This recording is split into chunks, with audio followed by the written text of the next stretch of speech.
नमस्कार मंडळी, श्री स्वामी समर्थ. आध्यात्मिक प्रगती, उपासना आणि कोणत्याही शुभ कार्याचा श्री गणेशा करण्यासाठी 23 एप्रिल 2026 रोजी एक अत्यंत दुर्मिळ आणि प्रभावी योग जुळून येत आहे आणि तो म्हणजेच गुरु पुष्यामृत योग. गुरुवारी जेव्हा शनीचे पुष्य नक्षत्र येते तेव्हा या अमृततुल्य योगाची निर्मिती होते. तर मौल्यवान वस्तू खरेदी करणं या गुरुपुष्यामृत योगात अत्यंत शुभ मानलं जातं. त्याचबरोबर कोणत्याही शुभ कार्याला या दिवशी सुरुवात केली जाते, परंतु गुरुपुष्यामृत योगात विवाह केले जात नाहीत. या गुरुपुष्यामृत योगात माता लक्ष्मीची कृपा आपल्यावर, आपल्या कुटुंबावर राहावी म्हणून अनेक उपाय सेवा देखील केल्या जातात.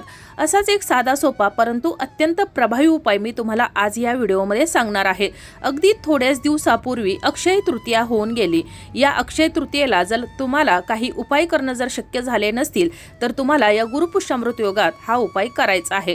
अगदी उपाय साधा सोपा आहे परंतु अत्यंत प्रभावी उपाय आहे. हा उपाय केल्यानं आपल्यावरची सर्व संकट तर दूर होणारच आहेत, त्याचबरोबर माता लक्ष्मीचा देखील आशीर्वाद आपल्याला लाभणार आहे. हा उपाय करायचा आहे. आपल्याला तांदळाच्या डब्यामध्ये एक वस्तू ठेवायची आहे. आता ही कोणती वस्तू ठेवायची आहे, कशा प्रकारे सेवा करायची आहे याविषयीची माहिती व्हिडिओमध्ये मी पुढे तुम्हाला सांगणारच आहे. पण त्यापूर्वी चॅनलवर जर नवीन असाल तर चॅनलला सबस्क्राईब करा, जेणेकरून आपले असेच येणारे नवनवीन माहितीमय आणि भक्तिमय व्हिडिओ तुमच्यापर्यंत पोहोचत राहतील. तसेच व्हिडिओ पाहताना व्हिडिओला लाईक करायला विसरू नका. तसेच कमेंटमध्ये श्री स्वामी समर्थ, तसेच हा व्हिडिओ तुम्ही कोणत्या ठिकाणाहून पाहत आहात हे देखील लिहायला विसरू नका. आपल्या कुटुंबामध्ये सुख समृद्धी टिकून राहावी, माता लक्ष्मीचा कृपाशीर्वाद आपल्या कुटुंबावर राहावा, तिच्या कृपेने आपल्या घराची भरभराट व्हावी, मुलाबाळांची प्रगती व्हावी, कोणत्याही कामामध्ये यश मिळावे म्हणून आपण काही ना काही उपाय सेवा करत असतो. असाच एक उपाय आपल्याला या गुरुपुष्यामृत योगात करायचा आहे. आता दिवसभरात तुम्हाला कधीही शक्य होईल तर त्यावेळेला तुम्हाला हा उपाय करायचा आहे. तर हा उपाय आपल्याला करायचा आहे स्वयंपाकघरात, कारण आपलं स्वयंपाकघर हे शुद्ध आणि समृद्ध असतं आणि तिथं माता लक्ष्मीचं दुसरं स्वरूप म्हणजेच अन्नपूर्णा माता वास करत असते. आपण आपल्या स्वयंपाकघरामध्ये तांदूळ हे एखाद्या भरणीमध्ये किंवा डब्यामध्ये साठवून ठेवतो आणि हेच तांदूळ कोणतीही पूजा असेल तर त्या पूजेमध्ये अक्षदा म्हणून वापरले जातात. माता लक्ष्मीची पूजा असो, गणपती बाप्पांची पूजा असो किंवा इतर कोणतेही देवी देवतेची पूजा असो, तिथं सर्वप्रथम मान या अक्षदांना म्हणजेच या तांदळांना असतो. अखंड अक्षदा जर माता लक्ष्मीला किंवा इतर देवी देवतांना जर अर्पण केल्या तर त्यांचा आशीर्वाद आपल्याला प्राप्त होतो आणि तांदूळ हे अत्यंत शुद्ध आणि पवित्र मानले जातात. त्याचबरोबर तांदूळ हा चंद्र आणि शुक्र ग्रहाशी संबंधित आहे. तो शांती आणि वैभवाचं प्रतीक आहे. तर आपल्याला जे वस्तू लागणार आहे या तांदळाच्या डब्यामध्ये ठेवायला तर ती वस्तू आहे हळकुंड. अखंड हळकुंड घ्यायचं आहे, लेकूरवाळं हळकुंड घ्यायचं आहे. कुठंही तुटलेलं, किडलेलं किंवा खराब झालेलं हळकुंड नसावं, कारण भगवान श्री हरिविष्णू आणि माता लक्ष्मीला हळद ही अत्यंत प्रिय आहे. आणि तुम्ही जर कोणताही भगवान श्री हरिविष्णू आणि माता लक्ष्मींचा जर उपाय करताना त्यामध्ये जर हळदीचा वापर केला तर त्यांचे आशीर्वाद आपल्याला प्राप्त होत असतात आणि त्यामुळेच तुम्हाला हे जे हळकुंड आहे तर या भरणीमध्ये ठेवायचं आहे. हळद ही अत्यंत शुभ मानली जाते आणि पवित्र मानली जाते. आता नुसते हळकुंड ठेवून चालणार नाही, तर आपल्याला या हळकुंडासोबतच एक लाल रंगाचा कपडा घ्यायचा आहे. नवीनच वस्त्र असावं. त्यामध्ये तुम्हाला एक चिमूटभर तुम्हाला धने ठेवायचे आहेत. धने देखील कुठेही किडलेले, खराब झालेले नसावेत. त्याचबरोबर 2 अखंड लवंगा. जर तुमच्याकडे चांदीचं नाणं असेल तर चांदीचं नाणं घेऊ शकता किंवा 1 रुपयाचं एक नाणं घ्यायचं आहे आणि या वस्तूंची तुम्हाला एक पोटली तयार करायची आहे आणि ही पोटली सर्वप्रथम तुम्हाला तुमच्या देवघरासमोर ठेवायची आहे. त्या ठिकाणी बसून तुम्हाला माता लक्ष्मीचं नामस्मरण करायचं आहे, भगवान श्री हरी विष्णूंचं नामस्मरण करायचं आहे. आणि दुसरा दिवस येत आहे तो आहे शुक्रवार. शुक्रवार हा माता लक्ष्मीला समर्पित वार आहे. त्या दिवशी तुमच्या तांदळाच्या डब्यामध्ये तुम्हाला ही जी पोटली तयार केलेली आहे तर ती ठेवायची आहे. जरी तुमच्या डब्यातील किंवा बरणीतील तांदूळ संपले तरी देखील तुम्ही त्यामध्ये तांदूळ भरायचे आहेत आणि ही जी पोटली आहे तर ती कायमस्वरूपी यामध्ये ठेवायची आहे. यातील जर वस्तू तुम्हाला पुन्हा बदलायच्या असतील तर तुम्हाला अशाच प्रकारे हा उपाय सेवा करायची आहे आणि त्यानंतर तुम्हाला यातील वस्तू बदलायच्या आहेत. आणि 1 रुपयाचं जे नाणं आहे तर ते नाणं तुमच्या कुटुंबातील जो कर्ता व्यक्ती आहे, घरामध्ये धन कमवून आणण्याचं जो काम करतो, तर त्याच्या पर्समध्ये किंवा पॉकेटमध्ये ठेवण्यासाठी द्यायचं आहे, जेणेकरून त्याच्याकडे कधीही धनाची कमतरता भासणार नाही. त्याचबरोबर आपल्या घरामध्ये जो साखरेचा डबा असतो तर त्या साखरेच्या डब्यामध्ये तुम्हाला एक दालचिनीचा तुकडा ठेवायचा आहे, कारण दालचिनी ही सुख समृद्धी आणि नशिबाचं प्रतीक मानलं जातं आणि त्यामुळं तुम्हाला ही दालचिनीचा तुकडा या साखरेच्या डब्यामध्ये ठेवायचा आहे। साखरेच्या डब्यामध्ये दालचिनीचे तुकडे ठेवल्यानं कुटुंबातील सदस्यांमधील प्रेम वाढतं आणि उत्पन्नातील नवीन स्तोत्र निर्माण होतात आणि म्हणूनच आपल्याला या साखरेच्या डब्यात ही वस्तू ठेवायची आहे। जरी डब्यातील साखर संपली तरी देखील हा दालचिनीचा तुकडा आहे तर तो या डब्यामध्ये तसंच ठेवायचा आहे आणि दुसरी साखर तुम्हाला या डब्यामध्ये भरायची आहे।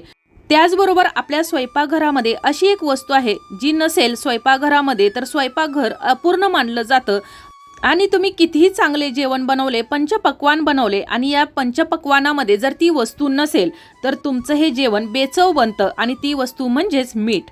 मीठ हे माता लक्ष्मीचं भाऊ मानलं जातं आणि आपल्या घरातील नकारात्मक ऊर्जा दूर करण्यासाठी त्याचबरोबर इतर अनेक उपाय सेवा करण्यासाठी या मिठाचा उपाय केला जातो आणि म्हणूनच आपल्याला या मिठाच्या भरणीमध्ये 2 अखंड लवंगा टाकायच्या आहेत। लवंगा टाकताना कुठेही तुटलेल्या, खराब झालेल्या, किडलेल्या नसाव्यात। मीठ आणि लवंग एकत्र ठेवल्यानं घरामध्ये जी दरिद्रता आहे, गरिबी आहे किंवा घरावरती सतत काही ना काही नकारात्मक ऊर्जा निर्माण होत असते तर ती देखील दूर होण्यास मदत होते। घरामध्ये सकारात्मक ऊर्जा निर्माण करण्यासाठी आणि माता लक्ष्मीला आपल्या घराकडे आकर्षित करण्यासाठी आपल्याला हा उपाय करायचा आहे। या उपायामुळे आपल्यावर जर कर्ज असेल तर त्या कर्जातून मुक्ती फेडण्यासाठी देखील मार्ग मिळतो आणि आपण या गुरुपुष्यामृत योगाच्या शुभ योगावर जर ह्या वस्तू म्हणजेच या लवंगा जर तुम्ही या मिठाच्या डब्यात टाकला तर माता लक्ष्मीचा आशीर्वाद तुम्हाला प्राप्त होणार आहे। तुम्ही 2 लवंगा टाकू शकता किंवा 5 लवंगा टाकल्या तरी देखील चालणार आहेत। फक्त अगोदर सांगितलं त्याप्रमाणे तुम्हाला अखंडच लवंगा घ्यायचे आहेत।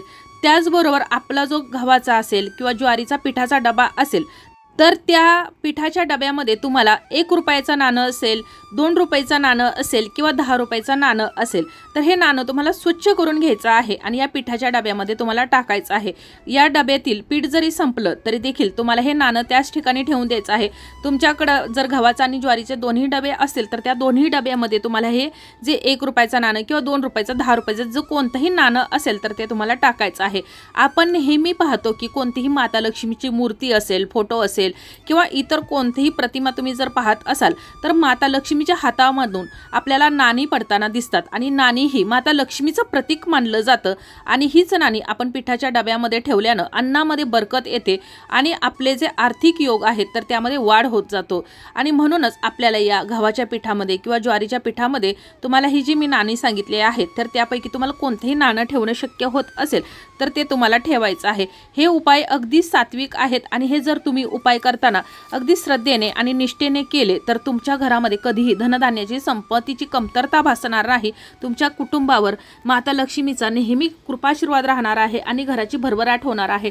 फक्त उपाय करताना, सेवा करताना मनापासून श्रद्धेने करायचे आहे। त्याचबरोबर तुम्ही या वस्तू टाकणार आहात तर त्यात डायरेक्ट तुम्हाला वस्तू नेऊन टाकायच्या नाहीत। तर सर्वप्रथम तुम्हाला मी अगोदर सांगितलं ज्याप्रमाणे हळकुंडाचा उपाय सांगितला तर त्याप्रमाणे तुम्हाला या वस्तू सर्वप्रथम देवघरासमोर ठेवायच्या आहेत। माता लक्ष्मीला प्रार्थना करायची आहे। ओम श्री महालक्ष्मी नमो नमः या मंत्राचा जप करायचा आहे 108 वेळा। तुमची जी कुलदेवता आहे तिचं तुम्हाला नामस्मरण करायचं आहे। भगवान श्री हरी विष्णूंचं नामस्मरण करायचं आहे आणि दुसऱ्या दिवशी जर सकाळी तुम्ही जर हा उपाय करत असाल गुरुवारी सकाळी तर तुम्ही मग संध्याकाळी जर या वस्तू या डब्यामध्ये टाकल्या तरी देखील चालेल।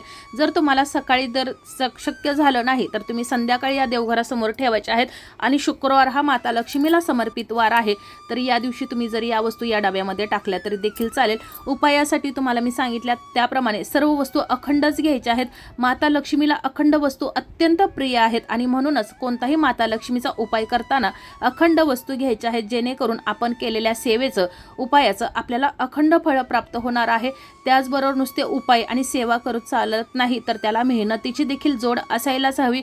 त्याचबरोबर आपण हा उपाय करतोय स्वयंपाकघरामध्ये, त्यामुळे उपाय करताना आपण योग्य रीतीने हा उपाय करायचा आहे जेणेकरून माता लक्ष्मी, अन्नपूर्णा माता आपल्या घरामध्ये वास्तव्य करेल, आपल्या स्वयंपाकघरामध्ये भरभराट होईल आणि आपल्या घरामध्ये कधीही कोणत्याही गोष्टीची कमतरता भासणार नाही, घरामध्ये कोणतेही विघ्न, संकट, अडचण, बाधा येणार नाही। तर अशा प्रकारे आपण आज या व्हिडिओमध्ये तांदळाच्या डब्यामध्ये त्याचबरोबर ज्या काही इतर वस्तू मी सांगितलेल्या आहेत, म्हणजेच गव्हाच्या पिठाच्या डब्यामध्ये, मिठाच्या भरणीमध्ये, साखरेच्या डब्यामध्ये ज्या काही वस्तू टाकायच्या आहेत, तर त्या वस्तू टाकताना माता लक्ष्मीचं नामस्मरण करायला विसरायचं नाही। त्याचबरोबर तुम्ही ज्या वेळेला तांदळाचा डबा रिकामा होईल तर त्यावेळेला या वस्तू अस्ताव्यस्त इकडं तिकडं ठेवायच्या नाही, तर त्या व्यवस्थित ठेवायच्या आहे आणि पुन्हा तुम्हाला तांदळाच्या डब्यामध्ये किंवा मिठाच्या भरणीमध्ये ठेवायच्या आहेत। ज्या वेळेला तुम्ही डबे साफ करायला घ्याल तर त्यावेळेला देखील त्या वस्तू इकडं तिकडं जाणार नाहीत, त्याची तुम्हाला विशेष काळजी घ्यायची आहे। अगदी साधा सोपा उपाय आहे आणि आम्ही तुम्हाला ज्या काही वस्तू सांगितलेल्या आहेत तर त्या आपल्या प्रत्येकाच्या स्वयंपाकघरामध्ये असतातच, त्याच्यामुळे तुम्हाला यासाठी जास्त मेहनत देखील घ्यावी लागणार नाही। तर अशा प्रकारे तुम्हाला ही सेवा गुरुपुष्यामृत योगावर करायची आहे। अगदी साधी सोपी परंतु अत्यंत प्रभावी सेवा आहे। तर अशा प्रकारे आपलाचा व्हिडिओ, आजची ही माहिती तुम्हाला कशी वाटली कमेंट करून जरूर कळवा। माहिती आवडली असेल तर व्हिडिओला लाईक करा, चॅनलला सबस्क्राईब करा आणि हा व्हिडिओ जास्तीत जास्त शेअर करा। धन्यवाद।